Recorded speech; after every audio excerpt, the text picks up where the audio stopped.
अभी आपको खबर दें, अदालत को अपनी गलती सुधारने में कोई यार नहीं, लेकिन तरीकेकार तो बताएं। सुप्रीम कोर्ट के भुट्टो फांसी केस में रिमार्क्स। चीफ जस्टिस काजी फाइज ईसा ने कहा कि सवाल कानूनी नौयत का है या नहीं, इसका तयन किया जा सकता है। अदालत ने सिर्फ उन सवालात का जवाब देना है जो सदारती रेफरेंस में उठाए गए हैं। जस्टिस मंसूर अली शाह ने कहा, अभी तक समझ नहीं आ रहा रेफरेंस में क्या कानूनी सवाल उठाया गया है। वो हिस्सा दिखा दें जहां नसीम हुसैन शाह ने दबाव में फैसले का एतराफ़ किया। रेफरेंस में कौन सा कानूनी सवाल है, पहले ये वाज़ेह करें। सदारती रेफरेंस में सिर्फ कानूनी सवालात ही पूछे जा सकते हैं। जैसे सरदार तारिक मसूद ने इस्तफसार किया कि हम मार्शल लॉ दौर में होने वाले तमाम केसेस दोबारा खोलेंगे। एक मरतबा अदालत ने दरवाज़ा खोल दिया तो मुकदमात का सैलाब आ जाएगा।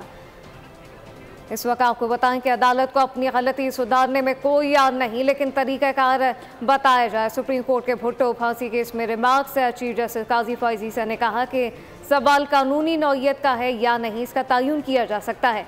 अदालत ने सिर्फ इन सवालात का जवाब देना है जो सदारती रेफरेंस में उठाए। सब्सक्राइब करें और बेल दबाएं ताकि कोई खबर रह न जाए।